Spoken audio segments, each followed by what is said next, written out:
রাজস্থানের সিকার জেলার একজন ছেলে, সে কেরালায় এমবিবিএস পড়ছে। তার বাবা শিকারে মেয়েদের জন্য একটি পিজি হোস্টেল চালান। পরীক্ষার ঠিক একদিন আগে 2 মে 2026 রাত 11টায় সেই ছেলে কেরালা থেকে তার বাবাকে হোয়াটসঅ্যাপে একটি পিডিএফ পাঠায়। সে লেখে, বাবা, হোস্টেলে যদি কেউ নিট পরীক্ষা দিয়ে থাকে তাহলে এটা তাদের কাজে লাগতে পারে। এই পিডিএফটা ছিল একটা গেস পেপার, 410টিরও বেশি প্রশ্নের একটি প্রশ্ন ব্যাংক। ছেলেটা নিজে এটা পেয়েছিল শিকারের এক বন্ধুর কাছ থেকে। যেহেতু সে নিজে পরীক্ষা দিচ্ছিল না, তাই বাবাকে ফরওয়ার্ড করে দিল। পরদিন সকালে 3 মে পরীক্ষার দিন বাবা হোস্টেলের 4 মেয়েকে সেই গেস পেপার দিতে গেলেন, কিন্তু মেয়েরা ততক্ষণে পরীক্ষা কেন্দ্রে চলে গিয়েছিল। পরে একজন শিক্ষক লক্ষ্য করলেন গেস পেপারের প্রশ্নগুলো আসল নিট প্রশ্নপত্রের সঙ্গে হুবহু মিলে যাচ্ছে। 90টি বায়োলজি প্রশ্ন এবং প্রায় সব কেমিস্ট্রি প্রশ্ন হুবহু একই। হোস্টেলের মালিক ও ওই শিক্ষক স্থানীয় শিকার পুলিশের কাছে অভিযোগ করতে গেলেন। পুলিশ অভিযোগ নিতে অস্বীকার করে বলল, পরীক্ষার পরে অভিযোগ করলে কি হবে, আগে কেন আসেননি? তখন তারা সরাসরি এনটিএকে ইমেল করলেন। এনটিএ সেই ইমেল পেয়ে ইন্টেলিজেন্স ব্যুরো বা আইবিকে জানালো। আইবি প্রাথমিক তদন্ত করে রাজস্থান স্পেশাল অপারেশন গ্রুপ বা এসওজিকে সতর্ক করলো। 8 মে থেকে এসওজি তদন্ত শুরু করলো। রাজস্থান পুলিশ এডিজি বিশাল বানশাল পরে জানান, এই গেস পেপার পরীক্ষার কমপক্ষে 15 দিন আগে থেকে বাজারে ছিল। তদন্তকারীরা পেছনের দিকে খুঁজতে গিয়ে আবিষ্কার করলো ফাঁস শুরু হয়েছিল পরীক্ষার ব্যবস্থার একদম ভেতর থেকে। পিভি কুলকার্নি মহারাষ্ট্রের লাতুর জেলার একজন অবসরপ্রাপ্ত রসায়ন অধ্যাপক। তিনি এনটিএ এর প্রশ্নপত্র তৈরি কমিটির কেমিস্ট্রি বিশেষজ্ঞ ছিলেন। 4 বছর আগে অবসর নিলেও এই বছরও তাকে প্রশ্ন প্রণেতা হিসেবে রাখা হয়েছিল। তার কাছে আসল কেমিস্ট্রি প্রশ্নপত্রের সম্পূর্ণ অ্যাক্সেস ছিল। মনীষা গুরুনাথ মান্দারে পুনের একজন সিনিয়র বোটানি শিক্ষিকা।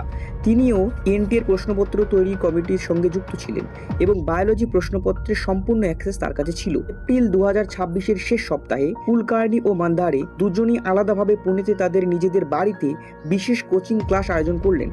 নির্বাচিত কিছু ছাত্রছাত্রীকে ডাকা হলো। সেই ক্লাসে তারা মুখে মুখে প্রশ্ন ও উত্তরের অপশন এবং সঠিক উত্তর বলে দিতে লাগলেন। ছাত্রছাত্রীরা সেগুলো খাতায় লিখে নিল। সিবিআই পরে প্রমাণ করে সে হাতে লেখা প্রশ্নগুলোই মে মাসের 3 তারিখে আসল নিট প্রশ্নপত্রের সাথে হুবহু মিলে যায়। ছাত্রদের জোগাড় করে দিয়েছিলেন মনীষা ওয়াগমারে, পুনের একজন কনসালটেন্ট ও বিউটিশিয়ান। তিনি মধ্যস্থকারী হিসেবে কাজ করেছিলেন। প্রশ্নপত্রের একটি হার্ড কপি প্রথমে একজন আয়ুর্বেদিক চিকিৎসকের কাছে পৌঁছায়। সেখান থেকে কুরিয়ারে পাঠানো হয় নাসিকের শুভম খৈরনারের কাছে। শুভম একজন 30 বছর বয়সী বিএএমএস এর ছাত্র। সে প্রশ্নপত্রের ছবি তুলে গুরগ্রামে পাঠালো। পুনে থেকে 10 লক্ষ টাকায় কিনে হরিয়ানায় 15 লক্ষ টাকায় বিক্রি করলো। হরিয়ানায় পৌঁছানোর পর যশ যাদব, যে গুরগ্রামে ছিল, এটি আরো ছড়িয়ে দিল। নাসিক থেকে আনা ফিজিক্যাল কপি থেকে হরিয়ানায় একাধিক নকল কপি তৈরি হলো। অনুমানত 5টি সেটে 10টি করে কপি তৈরি করা হয়েছিল।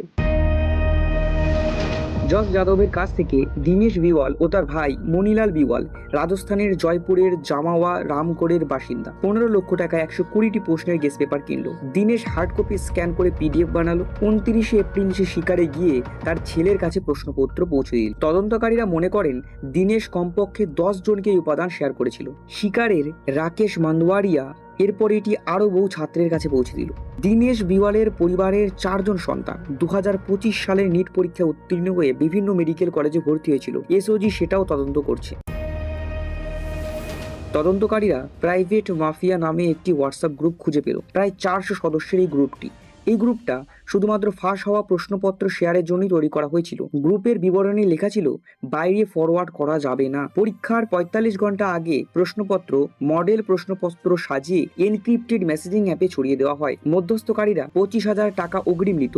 পরীক্ষার পরে আরো 25,000 টাকা। প্রশ্ন না মিললে 10 গুণ ফেরত দেবে, এই লোভনীয় অফার দেওয়া হতো। কেউ 75,000 পর্যাপ্ত নিয়েছে। রাজস্থানে কোথাও 2 লক্ষ থেকে 5 লক্ষ টাকা পর্যন্ত নেওয়া হয়েছে। এই ফাঁস রাজস্থান ও কেরালা থেকে ছড়িয়ে পড়ে হরিয়ানা, মহারাষ্ট্র, বিহার, উত্তরাখণ্ড, জম্মু কাশ্মীর, তেলেঙ্গানা এবং অন্ধ্রপ্রদেশ সহ বিভিন্ন রাজ্যে।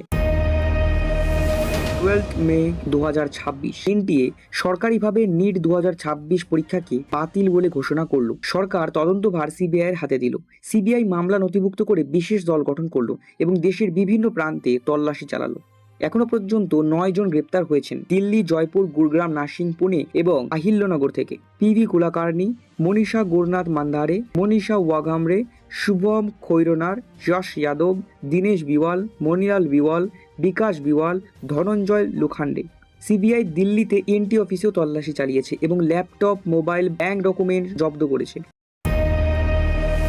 দুজন নিট পরীক্ষার্থী, একজন দিল্লির ও একজন 17 বছর বয়সী গোয়ার, পরীক্ষা বাতিল হওয়ার পর আত্মহত্যা করেছে। 21 লক্ষেরও বেশি ছাত্রছাত্রী ক্ষতিগ্রস্ত। পুনরায় পরীক্ষার তারিখ ঘোষণা করা হয়েছে 21শে জুন 2026। অতিরিক্ত ফি নেওয়া হবে না, আগের ফি ফেরত দেওয়া হবে। সুপ্রিম কোর্ট একাধিক পিআইএল দায়ের করেছে এনটিএ ভেঙে দেওয়ার এবং আদালতের তত্ত্বাবধানে পরীক্ষা নেওয়ার দাবিতে। শিক্ষামন্ত্রী ধর্মেন্দ্র প্রধান ঘোষণা করেছেন আগামী বছর থেকে নিট কম্পিউটার ভিত্তিক পরীক্ষায় বা সিবিটি তে রূপান্তরিত করা হবে।